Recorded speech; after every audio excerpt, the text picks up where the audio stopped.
I first came to Julian when it opened in 2008. It was the first year of its opening, and I finished elementary school here. It was a really good experience because everything was completely brand new, and all the teachers and both the students were learning a lot. One of the memories I remember is that one of the teachers came and had an Odyssey kind of program after school, and it was for GATE kids, and because of that I was able to explore with experiments, physics experiments, and building catapults at a really young age, and that kind of launched me into the STEM majors. I want to take a few short minutes to tell you a little about my friend Jolie. Jolie loved horses, she loved Mexican food, and mostly she loved being a teacher. Everything in her life served as a lesson, and she was always eager to share what she learned with others. I absolutely believe with all my heart that Jolianne would be, and her family, Tony and Lee, her parents, would be absolutely proud of how the school has evolved from where we were at the beginning in 2008 to where we are now and where we're headed into the future.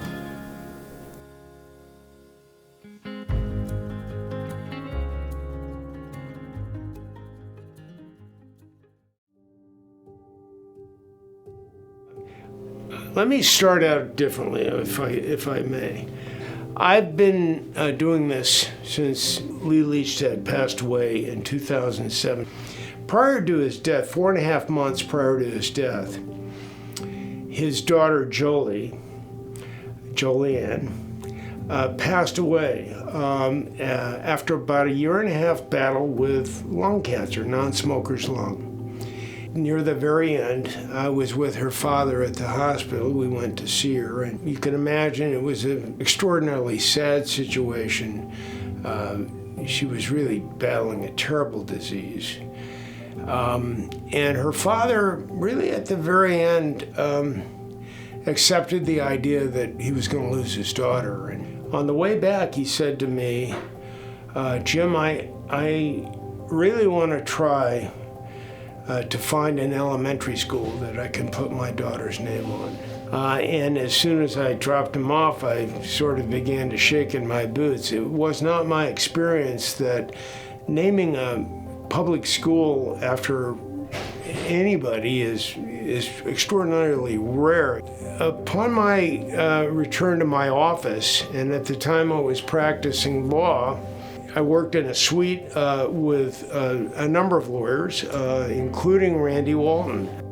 So Jim, knowing that I was somewhat related to education, I was just running for office in San Marcos Unified, Jim came in to my office and he said, "Hey Randy, what's the policy in San Marcos Unified for naming a building after somebody?"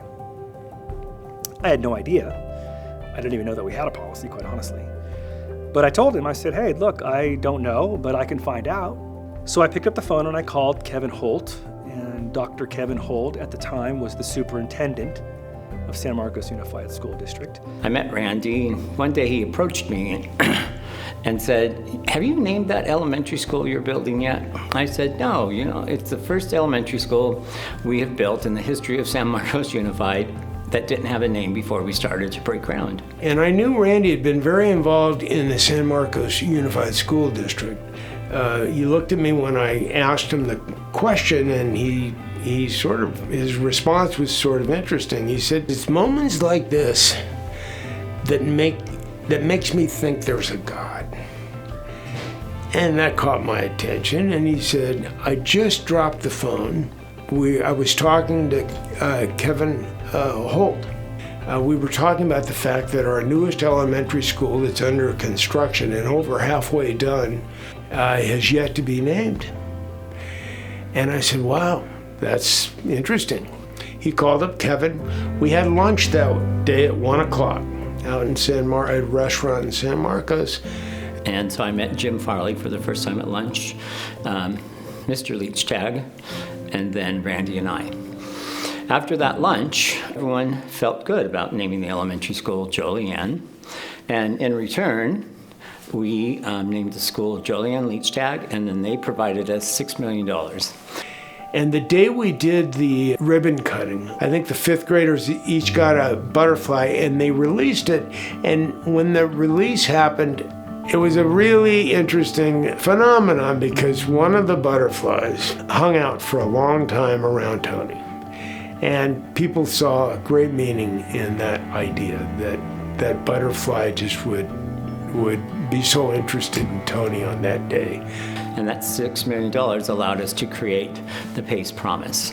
We had already had an agreement for guaranteed admission with Cal State San Marcos, but we didn't really have any oomph behind it. And the $6 million allowed us to get some oomph behind it. Lisa, as the executive director of the foundation, she has really exponentially grown this program. Dating back to 2007 when the scholarships started, we've been able to provide over 750 scholarships to students, and a lot of these students were first-generation college students.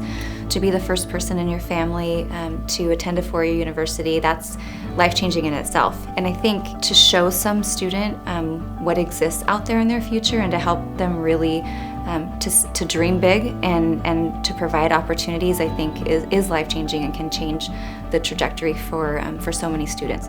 And then after a few years, it turned that more could be done if the programs stopped doing the scholarships as they were and really concentrated on a whole range of programs that prepare students for whatever comes next after high school. And that could be college, that could be work in different fields, and they do that in a whole range of ways through counseling and testing and looking at your interests and your values.